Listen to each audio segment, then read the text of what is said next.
Hello everyone. The virus lockdown for many of us has meant coming face to face with the elephant in your room. It's brought you face to face with what worries you. Many of the typical distractions that we have in our daily lives have gone. They've been stripped away, and it has really brought home to many where you feel you're most vulnerable. Perhaps it's highlighted an aspect of your life that you're not happy with. So how are you dealing with this? What has the COVID lockdown and social distancing meant for you? Has it meant fear and procrastination, or has it meant motivation? Hello, I'm Kate. Welcome to I Love 50, a channel dedicated to motivating and inspiring every single woman over 50 and beyond. Hello everyone, I'm Kate. The virus lockdown for many of us has meant coming face to face with an elephant in the room. It's meant coming face to face with what worries you in your life, your anxieties. Many of the typical distractions that we have in our lives have gone. They've just been stripped away, and it's really brought it home to many where you feel you're most vulnerable. Perhaps it's highlighted an aspect of your life that you're not happy with. When distraction is stripped away, you are left facing and staring straight in the face of what you might consider to be a failure or an unhappiness in your life. Sometimes we journey through our lives not really thinking about these things. We're kind of coasting along, if you like. We're not making conscious decisions about who we are, what we're doing, where we're heading. Sometimes we ignore what we're not happy with. Sometimes we don't think that there's anything we can do about those things. And then bam, this COVID, this pandemic hits you, and you're made to question all of your decisions, all of your priorities, if you've made decisions and if you have priorities. And it really just brings you right down to basics. Many of the external factors and things in our lives have gone, and while they may have been fulfilling you externally, if they've gone, then again, you're left questioning, what's it all about? It sounds a bit dramatic, but you could even say that we have all been, and we're being forced into a type of withdrawal from many of the things that on a superficial level give our lives meaning. And not just on a superficial level, of course, but many of those things have been stripped away, and you're left questioning everything. So, for example, work. Do you still have your work? Were you happy with your work? Are you following your passion? Then there's your finances. Do you still have your work? Are you working reduced hours?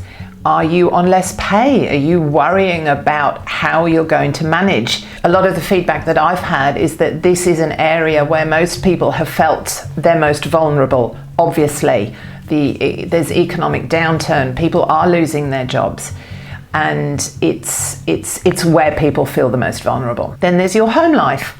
Is everything okay in your relationships with your partner, your kids, your parents, your friends? Are you living somewhere far from where you want to be? Again, has it exposed a real unhappiness and dissatisfaction in your life there? What about connections? Are you happy with your friendships? Do you have enough? Do you have too many? Do you have too many acquaintances and not enough friends? And then there's you. Are you happy with you, your health, your weight, your happiness, all your fulfillments? Some of the most basic human needs that we all have, the need for stability, connection, variety, they have all been confronted and questioned in the most dramatic way. They're generally not being met at the moment because we are all in lockdown. We don't have stability. We don't have connection because we're not allowed to see each other. And we don't have variety because we're all stuck in our homes doing the same thing day in and day out. So for some of us, that virus and our situation has absolutely been very confronting. For others, it's been motivating. I've heard, for example, the most wonderful Tom Brady, who says that your toughest challenges can be your biggest lessons. Sometimes the things that are the worst end up being the best.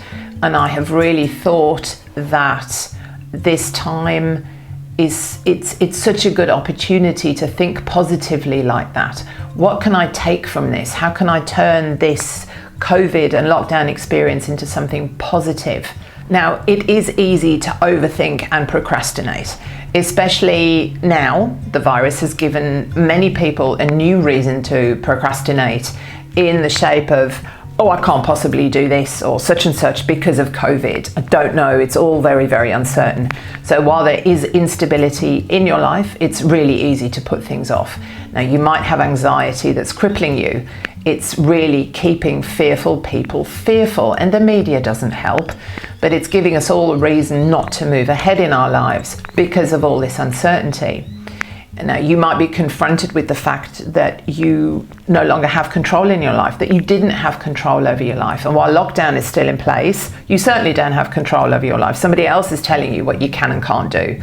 I think that's also why there's been this baking craze, and all the sourdough making YouTube channels have now gotten all these millions of extra views than they wouldn't have had normally, because it's a way that people can go back to basics. They can take control of their lives. It's symptomatic, of course, but it's a way of taking control back. So can you see this experience as an opportunity? Can you see it as a chance to clean house, to do something and start thinking about the things that you think aren't right in your life? I'm not talking about things that somebody else might think aren't right in your lives. I'm thinking about you and thinking about things that you might want to change. Can you admit that you are not in the best place, that you are not in the place that you might have wanted to be? And are you ready to embark on a journey to transition into what you want your life to be? What are the words of wisdom and inspiration and comfort for you? And where can you draw strength and confidence from? What's so important in all this is that you do this from a real place of self-love and kindness and self-compassion and caring. You need to do this in a completely non-judgmental way, not berating yourselves with should-haves and could-haves and ought-tos, but with real love for moving forward. So if you've admitted that there's an issue, that you have a problem, if we can call it that, just that you're unhappy with something, an element in your life, or maybe multiple elements in your lives, and you need to take action to change this. You've acknowledged that change is possible. You can do this. And that you've made the decision to make that change. That is so, so, so important. You need to be prepared to start doing things differently. You might need to do things that scare you, that cause you anxiety, that take you out of your comfort zone, that require a level of self-awareness and confidence that are in there somewhere, but you need to dig them out and you need to expose them. We all know that you can't keep doing the same thing and expect a different outcome. So you need to develop a plan, a strategy to get you there. The first step towards this might be to just ask for help. It's unlikely that you can do all of this by yourself. Otherwise, you might have already been doing it, right? So who are your mentors? Who's your support system? Who can you talk to about what you need to do, what you want to do, what you're planning to do? And get some help and get support putting that plan into action. When you actually verbalize it, it becomes way more real than when you're just dreaming and thinking and being freaked out by it. But fear might be putting you off.